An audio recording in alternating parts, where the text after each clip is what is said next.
This presentation. It's called The Myth of Humane Farming. My name, and if you were in the previous presentation, please don't snap your fingers when I say I would greatly appreciate it.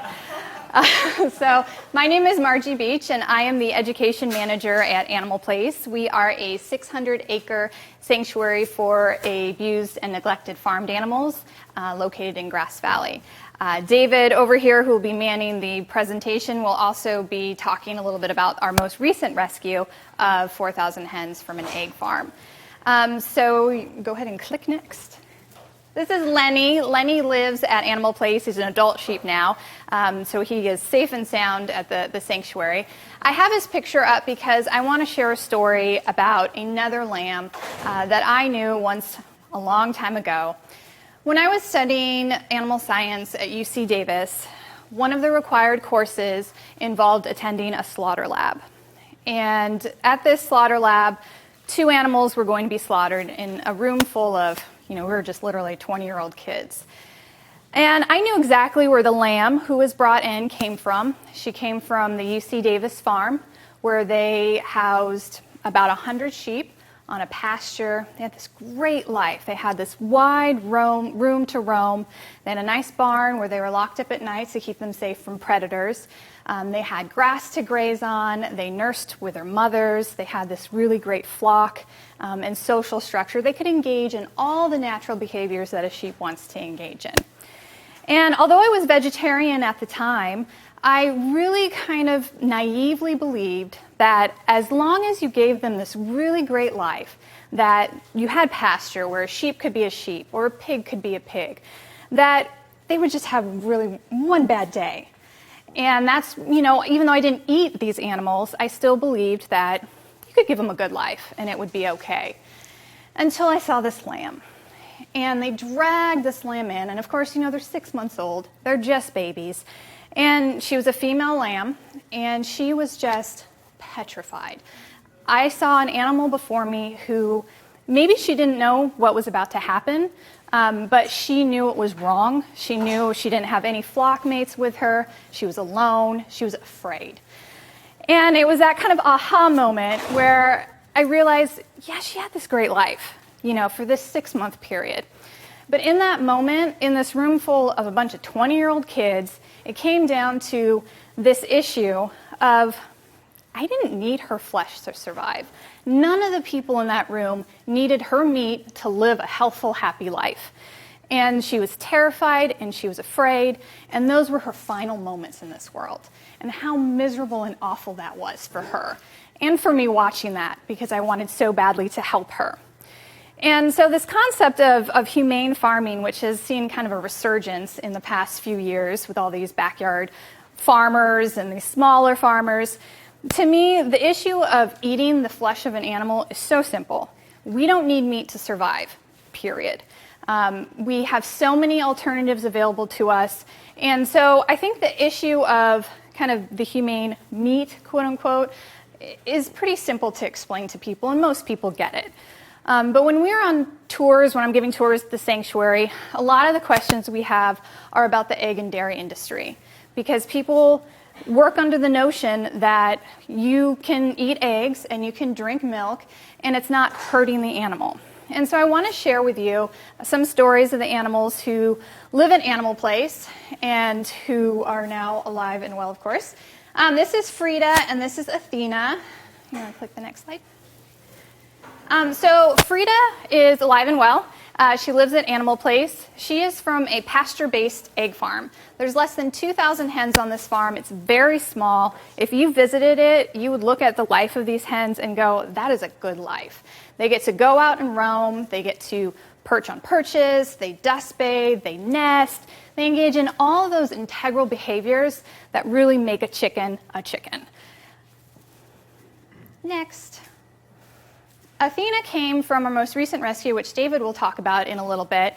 She lived in a battery cage. And a battery cage is this tiny little cage where up to 6, 7, 8 hens are housed.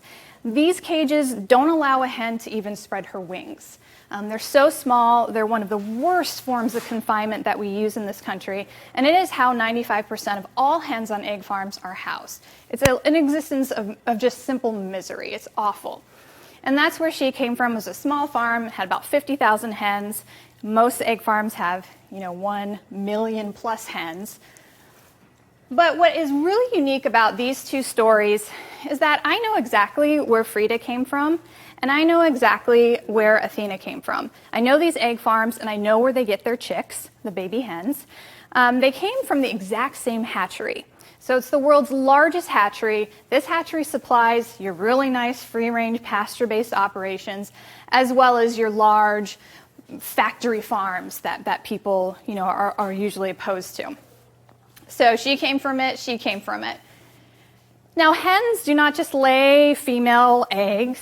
All your eggs that are laid, half of them are going to be boys and half of them are going to be girls. And it doesn't matter if you buy eggs from the nicest farm on earth. Behind every single egg, behind every single hen, was a male chick who was killed the day he was born. And at this hatchery, they grind up these chicks while they're fully conscious. They're completely alive.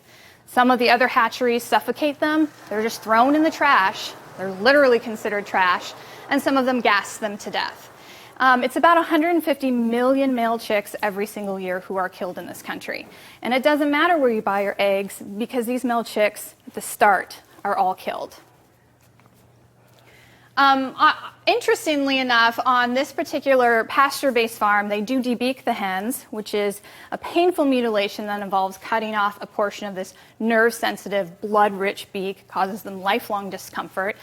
They do that because with 400 hens in each barn, which is a small barn, the hens still can't form a normal social structure. So during the winter, when they all want to go in the barn, they sometimes will fight. So Frida was debeaked, and Athena was debeaked. These hens have some of the worst debeakings we've ever seen. Some of them have up to 2/3 of their beak cut off. It's a pretty awful mutilation. But it's the same. It happened to both of these hens.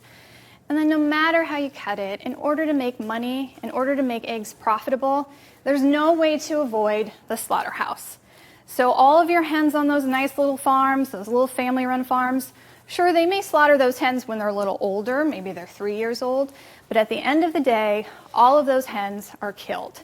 In this state, in California, there is no law that protects quote-unquote, spent laying hens at the slaughterhouse. They can literally be killed any way you see fit. There was an instance several years ago where the state vet, there was a Newcastle's outbreak, said you can run 30,000 live hens through a wood chipper, and that is perfectly legal. These hens are just discarded like trash. And what about the dairy industry? So these are two cows who live at Animal Place. Sadie is on the left and Elsa's on the right, and Sadie is the best cow on earth, just so you know. You can meet her when you come and visit Animal Place. So Sadie came from a very large dairy farm. It's becoming the way that dairy farms are raising cows, are really on these intensely stocked farms. So she came from a farm where there were about 6,000 cows. She never saw pasture. She never grazed on grass. She basically lived her life in a dry lot where she was fed grain and silage, and that was her existence. For Elsa came from a much smaller farm. There were less than 50 cows on this farm, and she was able to engage in normal behaviors. She was able to graze on grass. She spent most of her time outdoors. Again, if you saw this farm, you would think, what a nice place to be a cow. It's like those farms you see when you're in like Sonoma County, all these pretty cows on the hillsides. That's the kind of farm she came from. But her life and her life, both of their lives started in a calf hutch. And this is how all female calves are housed in the dairy industry. So they're housed in basically oversized dog crates. Some of them are chained so they can't get away, or they have this tiny little yard. That is their existence for the first several months, because dairy farmers believe that if they are housed with their mothers, goodness forbid, like how nature intended, they would get sick. They would get sick and they would die. And this is what happens to her calves who are female, because those female calves are going to replace their mothers when their mothers are sent to slaughter. And then, of course, the issue of male calves. On dairy farms, obviously, in order to produce milk, she's got to be impregnated. And half the time those calves will be boys, and half the time those calves will be female. And on almost all farms, those calves will be stripped from their mothers right after birth. They have no time to nurse. On Elsa's farm, her calves spent about 48 hours nursing before they were taken away. In the dairy industry, the male Holsteins, which are the most common breed, the black and white cows, those male calves end up as veal. They are housed in crates so small they can't turn around. Everybody you talk to is against veal. They hate veal. It's just awful, this little baby calf stuck in this tiny little cage. And yet, without the dairy industry, the veal industry simply wouldn't exist. In the case of Jersey calves, which is what Elsa is, they're much smaller. They don't grow as quickly as Holsteins. They literally there's a picture. They're literally treated as trash. They are stripped from their moms when they're born, and they are sent to auction. And at auction, you can buy these calves for $3, $5, $10. They have no value to the dairy farmer because they don't produce milk. And so they are sold for generally backyard slaughter, and that is the fate of most Jersey calves. Now, on your bigger farms and on your smaller farms, at the end of the day, just like in the egg industry, those cows have served a function, and that is to produce milk. Even though it's the breast milk made for a calf, it is made to be sold for human consumption. And what happens to these cows, they produce too much milk. Doesn't matter if they're a Holstein or a Jersey, they're going to either stop producing babies, they're going to get an infection in their udder called mastitis, or they're going to become lame. And those are the three top reasons why dairy farmers send cows to the slaughterhouse. Sadie was going to the slaughterhouse, Elsa was going to the slaughterhouse. At the end of the day, this is where they were going to end up, at auction to be sold for people to eat them. So when people ask me about these industries, and when they ask me about, well, what about organic, or what about, these small little farms, I have to just tell them these stories, because the reality is that a cow's milk was made for a baby calf. It was made for cows. Eggs are what are supposed to produce the future of that chicken's life, their babies. These are all products that we just simply don't need to survive. And I think that's the greatest lie that the animal agricultural industries tell us, that we have to have animal flesh, we have to have the breast milk of another species, we have to eat the eggs produced by chickens in order to live healthful lives. And the reality is we don't. There are plenty of studies available that show that we don't. And obviously, if I had more time, there are other nuances to this issue that, I think bear discussion, but I don't. Yes, little arrows. So what can you do? Obviously, in an ideal world, we would all be vegan. That would be the ultimate expression of our kindness and compassion to other non-humans. Those of you who are already vegan, that's wonderful. If you're vegetarian, I would just encourage you, don't start transitioning to these products that say pasture-based and organic. Just start reducing your reliance on all of these animal products, recognizing that we don't need them to survive, and that there are so many amazing alternatives, especially in this area of the world, that we can rely on to live happy, healthful lives. And then encourage other people to do the same and evaluate the food choices that you are making. So that's my little spiel, and again, we don't have enough time. We have 5 minutes. David is going to be talking about our recent rescue of 4,000 hens, and then afterwards we have a video, but it will be at our table, so please do visit us. Thank you.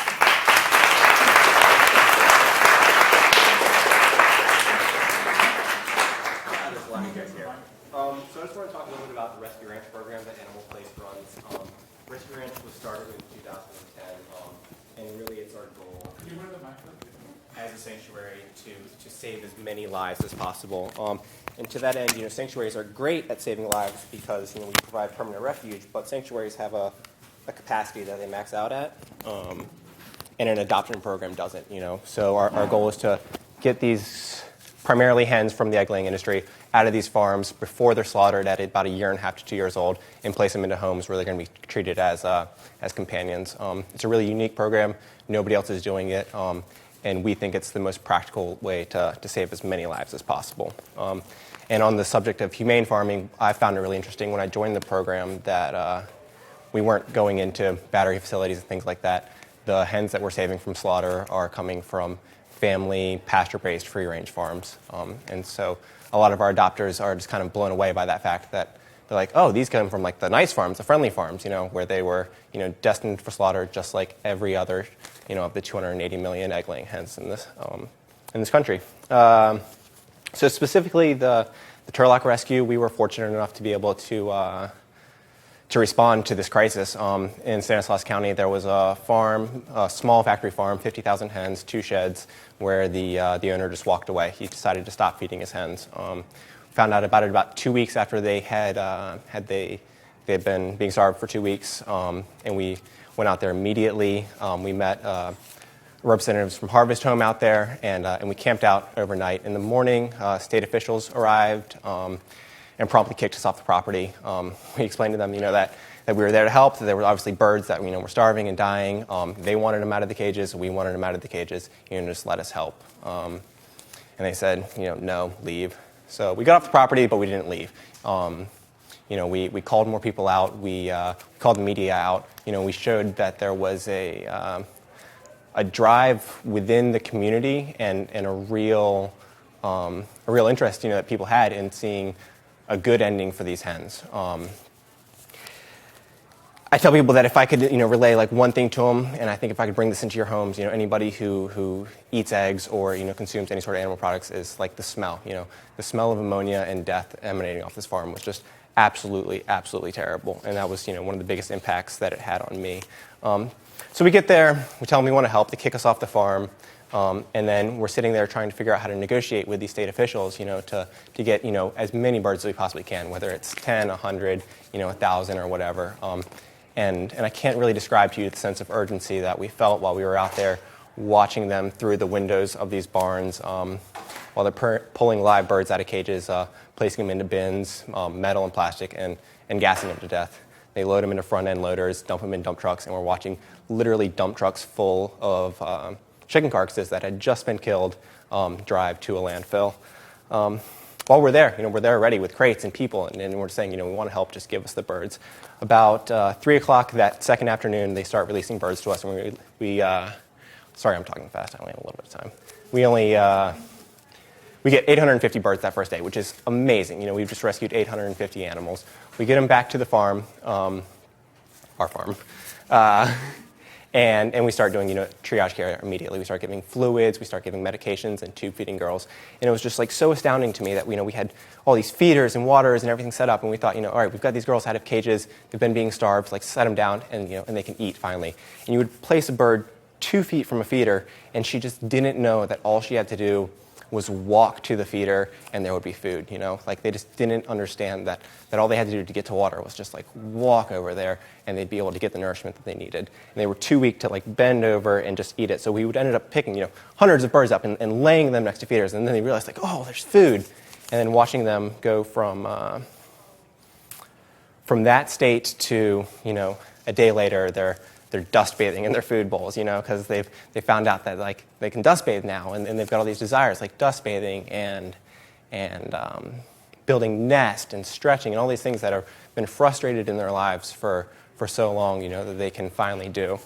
And so this rescue, it continued we got there on Wednesday. We rescued birds all day Thursday, all day Friday, and we sent them off to staging areas like Harvest Home is a sanctuary that was about an hour away, and so birds would go there. And then they came to us. And so we rescued birds for 3 days straight. We ended up with almost 4,500 birds out of this rescue, which it's phenomenal. It's the largest rescue in California's history, second largest in the nation. And it's 4,500 individuals that were given a second chance at life. Kind of what I want to convey, though, to you guys is, we got a lot of work to do. 4,500 animals, and it's so fantastic. It's a drop in the bucket for this farm. It's 4,500 out of 50,000, and that's 4,500 out of 280 million hens that are killed every year just so people can consume eggs. and that's not so people can eat animals, So if you're vegetarian sitting on that vegan fence, I would encourage you to go vegan. If you're vegan, I would encourage you to do more, because this rescue only happened because of the dedication and persistence of a number of organizations and a number of volunteers. They told us no 100 times that day, and they told us yes once, and that was how we were able to get these birds. So if you're interested in helping, don't take no for an answer. Find a cause. Take your sense of compassion and justice, turn it into action. Yeah.